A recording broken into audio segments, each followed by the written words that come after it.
Assalamualaikum warahmatullahi wabarakatuh. Nama saya Muhammad Kemadi Muhammad Riza. Nombor metrik 10 DLS 19F1037. Assalamualaikum. Nama diberi Ahmad Nabil bin Ahmad Kahar.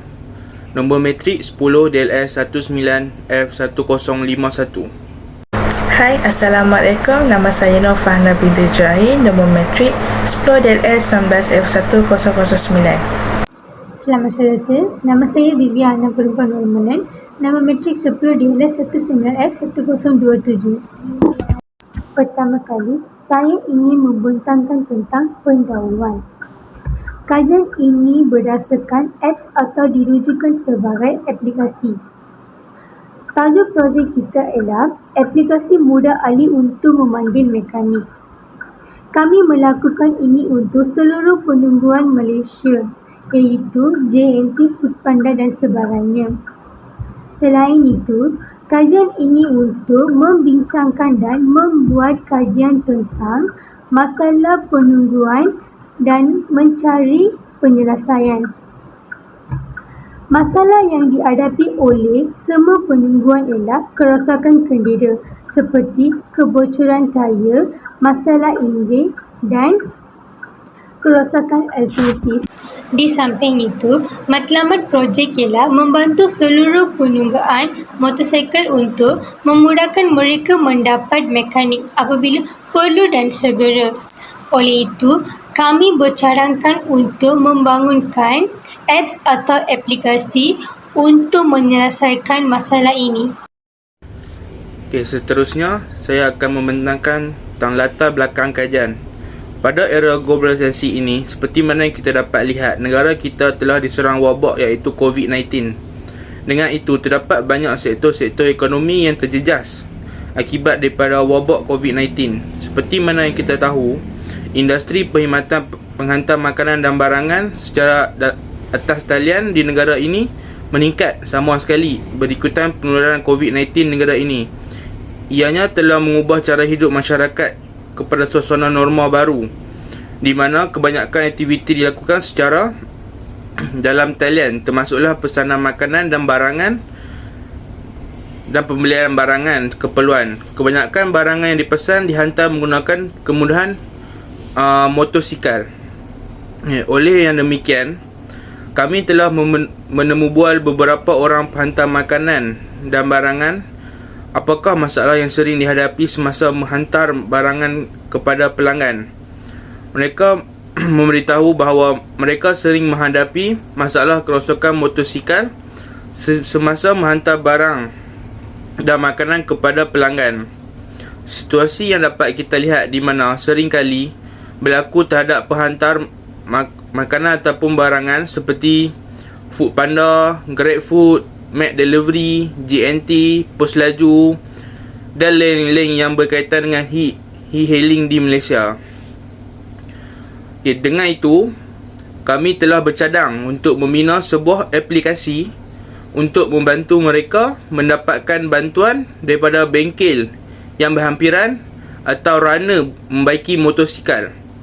Rata-rata mereka bersetuju dengan idea yang kami kemukakan dan mereka menyokong idea untuk membina aplikasi tersebut. Saya akan sambung membentangkan tentang penyataan masalah. Hasil daripada kajian kami, terdapat beberapa masalah yang dialami oleh penghantar barangan dan makanan di seluruh Malaysia berkaitan dengan kenderaan yang digunakan semasa mereka melakukan penghantaran barangan dan makanan. Penghantar barangan dan makanan yang dimasukkan oleh saya ialah Rider, Foodpanda, GrabFood, JNT, Lalamove dan lebih banyak lagi. Okey, masalah utama mereka ialah motosikal mereka sering berlakunya kerosakan secara tiba-tiba semasa mereka melakukan penghantaran. Jadi, salah seorang penghantar barangan dan makanan ini meminta kami untuk mencipta sesuatu yang boleh memudahkan kerja mereka jika masalah seperti ini berlaku. Mereka juga meminta kami untuk menghasilkan sesuatu yang akan bertindak pantas dan cekap kerana mereka tidak mahu membiarkan pelanggan menunggu ketibaan mereka terlalu lama. Masalah seterusnya ialah mereka memberitahu bahawa syarikat mereka sama sekali tidak akan bertanggungjawab atas kerosakan yang berlaku pada motosikal mereka kerana keadaan itu milik persendirian bukannya milik syarikat. Disebabkan syarikat mereka tidak akan menanggung kos kerosakan pada motosikal yang hendak dibaiki, Mereka meminta untuk kami membuat sesuatu yang dapat mengurangkan kos pembayaran mereka terhadap motosikal yang telah dibaiki. Okey, ini adalah contoh-contoh ataupun boleh dikatakan sebagai bukti bahawa masalah-masalah yang dikatakan oleh penghantar barangan dan makanan ini betul-betul terjadi, bukan cerita yang dibuat-buat. Untuk gambar yang pertama, ini ialah sumber dari YouTube. Saya dah tengok full video tersebut. Situasi yang berlaku ialah seorang rider GrabFood tengah on the way nak hantar makanan kepada pelanggannya. Semasa lagi beberapa kilometer nak sampai di depan pondok pengawal kawasan perumahan pelanggan tersebut, kiranya dah tak jauh dah dari rumah pelanggan dia. Tiba-tiba motor dia semput. Dah semput-semput, lepas tu terus mati. Lepas tu ada orang awam tolong tolakkan motor dia sampai ke pondok pengawal. Lepas tu pengawal kat situ offer tumpangkan dia pergi ke rumah pelanggan tersebut. Nasib baik motor dia rosak tak jauh dari kawasan perumahan pelanggan tu. So dapatlah dia hantar makanan tu on time. Bayangkan kalau motor dia rosak jauh lagi dari kawasan perumahan pelanggan tu, tak pasal-pasal terjadinya delay delivery. Pelanggan pun nanti kena tunggu makanan dia lama. Okey, untuk gambar yang kedua pula ialah sumber dari M-Star. Motor seorang rider Foodpanda ini tersadai tepi jalan sebab tiba-tiba rosak. Motosikalnya rosak semasa on the way ambil pesanan pelanggan dari sebuah restoran. Kerosakan itu menyebabkan dia tersadai di tepi jalan sambil berikhtiar mencari penyelesaian. Boleh pula jalan kat situ tak banyak kenderaan lain lalu, jauh dari kedai pula dan banyak bengkel di KL tutup hari Ahad. Dia cakap nasib baik dia belum ambil lagi roti canai dan teh o ais yang dipesan oleh pelanggan. Kalau tak macam mana dia nak pergi hantar dengan motor rosak ni. Lepas tu dia cakap pesanan yang dipesan oleh pelanggan tadi diambil alih oleh rider lain. Tak lama lepas tu ada seorang rider ni sudi nak bantu dia tolak motor sampai ke bengkel. Nasib baik masih ada bengkel yang buka di hari Ahad. Seterusnya ialah objektif projek. Objektif projek ini adalah untuk mengurangkan masalah pesanan yang dihantar lambat oleh penghantar barangan dan makanan atas sebab membaiki kerosakan pada motosikal mereka. Dan objektif yang kedua ialah menghasilkan sebuah perisian aplikasi yang dapat memudahkan penggunanya ketika berada dalam masalah. Persoalan projek. Okey, kat sini ada beberapa persoalan projek yang wujud apabila aplikasi mudah alih ini diwujudkan. Okey, contohnya yang pertama, berapakah kos untuk mengupah mekanik untuk membaiki motosikal rider tu. Okey, berapa kos untuk kita upah mekanik tu untuk repair motor rider. Okey. Yang kedua, adakah situasi membaiki motosikal di tepi jalan raya tu tak membahayakan pengguna lain. Okey, contoh tengok mekanik tu duk repair motor dekat tepi jalan. Motor-motor lain tu takut berlaga ke, terlanggak ke. Okey, kat situ ada risiko juga. Okey, yang ketiga, berapa lamakah masa yang diambil untuk mekanik untuk membaiki motosikal rider yang rosak tu. Okey, kalau kata lama juga, contoh 2 jam, 3 jam juga. Kalau 2 jam, 3 jam juga mekanik tu nak repair, terjejah juga kat situ rider nak hantar barang. Okey, yang keempat, bagaimana mekanik nak tahu lokasi motor rider yang rosak tu. Okey, yang kelima, jika keadaan cuaca hujan lebat, mesti banyak motosikal rider yang rosak. Contohnya karburator masuk air, pipe masuk air. Itu banyak masalah tu. Bila terlalu banyak sangat motor rosak, cukup ke mekanik untuk repair motosikal rider yang rosak tu. Okay, seterusnya justifikasi projek. Pemilihan dalam membina aplikasi mudah alih The World Mechanic ini dipilih berdasarkan kajian yang dijalankan di atas permasalahan yang dihadapi oleh penghantar makanan dan barangan. Kami telah bercadang untuk merealisasikan aplikasi mudah alih The World Mechanic bagi memudahkan kerja penghantar barangan dan makanan untuk tidak perlu membuang masa mencari bengkel motosikal yang berdekatan dengan mereka sebelum adanya The World Mechanic. Ini selalu jadi kes delay delivery atas sebab motosikal mereka tiba-tiba menghadapi kerosakan semasa sedang menghantar pesanan yang dipesan oleh pelanggan. Maka dengan adanya The World Mechanic, ia akan lebih mudah kerja penghantar makanan, lebih cepat dan cekap. Terusnya, analisis SWOT. Okay, analisis SWOT ni dia untuk membuktikan atau memastikan kajian ini lebih kukuh. Jadi kami menyediakan analisis SWOT untuk menambah baik maklumat yang kami perolehi. Perkataan SWOT ini adalah singkatan kepada strength, iaitu kekuatan, W, weakness, iaitu kelemahan, O, opportunity, iaitu peluang, dan threat, iaitu ancaman. Okay, dengan adanya SWOT analisis ni, kami dapat menganalisis maklumat yang lebih terperinci dan dapat memastikan apakah kelebihan dan keburukan sesuatu projek apabila kami menjalankan aplikasi ini. Seterusnya saya akan membentangkan jadual analisis SWOT. Okay, S, strength, iaitu dapat digunakan oleh semua penghantar barangan dan makanan yang terdapat di Malaysia. Mudah untuk digunakan oleh pengguna yang lain. Diskaun pembayaran akan diberi kepada semua penghantar barangan dan makanan yang digunakan aplikasi mudah alih ini. W, dia punya weak. Aplikasi ini digunakan menggunakan internet. Jika tiada internet, pengguna tidak dapat untuk mengakses aplikasi ini. O, opportunity.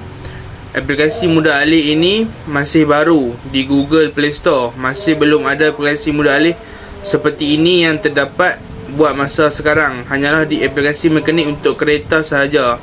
Untuk motosikal belum ada lagi. Okay, aplikasi mudah alih ini berpeluang untuk dibeli oleh syarikat-syarikat besar di Malaysia ataupun luar negara. Okay, T-Treat. Pesaing akan meniru konsep aplikasi mudah alih kami dan mewujudkan aplikasi baru buatan mereka. Daripada kekurangan yang kami ada, mungkin mereka akan wujudkan aplikasi yang lain. Skop kajian. Skop kajian memfokus kepada masalah yang dihadapi oleh seluruh pengantaran makanan dan barang semasa pekerja. Oleh itu, produk kami iaitu aplikasi mudah alih untuk memanggil mekanik ini digunakan bagi menyelesaikan masalah mereka. Selain itu, dapat mengkurangkan masalah pesanan yang dihantar lambat dan juga dapat memudahkan penggunaan untuk mencari mekanik pada masa yang tepat.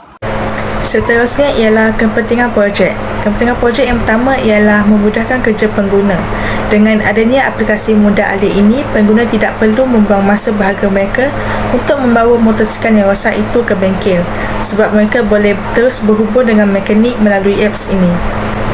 Yang kedua pula ialah aplikasi ini dapat digunakan untuk semua penghantar barangan dan makanan dari semua syarikat yang menyediakan perkhidmatan pos, kurier dan penghantaran makanan di seluruh Malaysia. Maksudnya, apps ini open kepada semua rider seperti rider Foodpanda, GrabFood, JNT, Lalamove dan lain-lain lagi.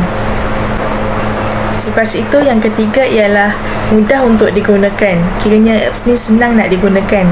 Sebab dari kalangan rider, tak semuanya muda-muda, still ada yang dah berumur. So, apps ini amat mudah digunakan oleh mereka untuk berhubung dengan mekanik. Dan yang terakhir ialah memberikan faedah kepada semua pihak yang terlibat. Maksudnya di sini, bila motor rider rosak, mereka akan terus hubungi mekanik menggunakan apps ni. Lepas tu, mekanik tersebut akan terus pergi ke tempat kejadian. So, kat sini rider dapat menjimatkan masa mereka untuk tidak perlu pergi mencari bengkel dan kes delay delivery akan dapat dielakkan. Lepas tu, syarikat pula akan dapat meningkatkan keuntungan mereka sebab pelanggan berpuas hati menggunakan perkhidmatan yang disediakan oleh syarikat itu. Pelanggan berpuas hati sebab apa? Mereka berpuas hati sebab makanan atau barangan yang dipesan tiba di tangan mereka dengan cepat. So, di sini maksud yang di pihak yang terlibat ialah rider, syarikat, mekanik dan juga pelanggan. Faedah kepada rider ialah rider dapat mengambil lebih banyak pesanan daripada pelanggan sebab motor yang rosak tu dah dapat dibaiki oleh mekanik dengan cepat. Faedah kepada mekanik pula, mekanik dapat lebih banyak pelanggan dari kalangan rider. Lepas tu, faedah kepada syarikat dapat meningkatkan keuntungan syarikat tersebut. Dan faedah kepada pelanggan dapat pesanan yang diminta dengan cepat. Okey, saya nak terang tentang takrifan istilah pula. Okey. Untuk pengetahuan, mekanik ni adalah seorang yang mahir dalam bidang menggunakan perkakasan bagi menyenegara jentera atau mesin.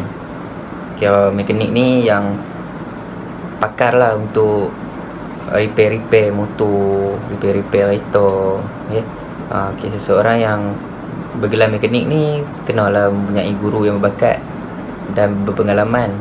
Mekanik ni kena ada guru yang berbakat dan berpengalaman untuk ajak depa repair balik, okey. Macam ada pepatah mengatakan, bagaimana acuan begitulah kuihnya. Kalau acuan tu lawa, kuih pun lawa, okey. Okey, saya rasa tu je daripada saya. Maaf atas segala salah silap. Sekian, terima kasih.